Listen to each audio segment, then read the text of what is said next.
தற்போது அண்மை செய்தி. புயல் கரையை கடக்கும் போது 62 கிலோமீட்டர் முதல் 88 கிலோமீட்டர் வேகத்தில் காற்று வீசும் என்று வானிலை மையம் தகவல் தெரிவித்திருக்கிறது.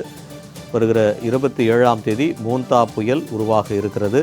இந்த நிலையில் மோன்தா புயல் மணிக்கு 62 கிலோமீட்டர் முதல் 88 கிலோமீட்டர் வேகத்தில் காற்று வீசக்கூடும் என்று வானிலை மையம் தற்போது தகவல் தெரிவித்திருக்கிறது.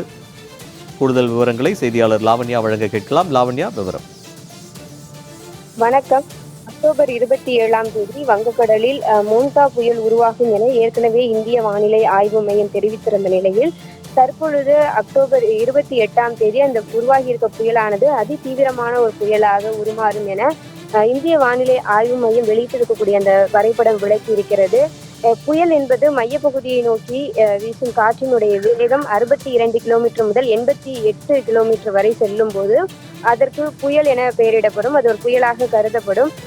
மையப்பகுதியை நோக்கி வீசும் காற்றினுடைய வேகம் 89 கிலோமீட்டர் முதல் 117 கிலோமீட்டர் வரை செல்லும் பொழுது தீவிர புயலாக அது அறிவிக்கப்படும். அந்த ஒரு வகையிலே சிவியர் சைக்ளோனிக் ஸ்டோம் என்ற ஒரு தீவிர புயல் வங்கக்கடலில் ஏற்படக்கூடிய சாத்தியங்கள் இருப்பதாக இந்திய வானிலை ஆய்வு மையம் வெளியிட்டிருக்கக்கூடிய அந்த வரைபடம் விளக்கி இருக்கிறது.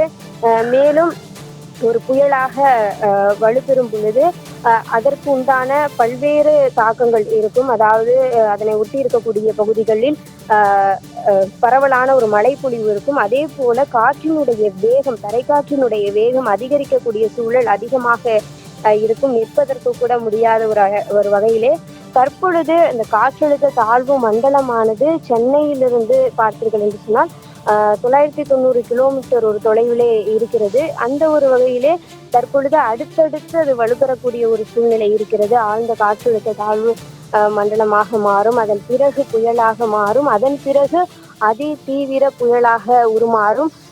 இந்த மாதிரியான பல்வேறு படிநிலைகளை தாண்டி ஒரு புயல் உருவாகக்கூடிய நிலை இருக்கிறது. இருப்பினும் அதி தீவிர புயல் என்பது 89 கிலோமீட்டர் முதல் 117 கிலோமீட்டர் வரை அந்த காற்றினுடைய வேகம் இருக்கும்.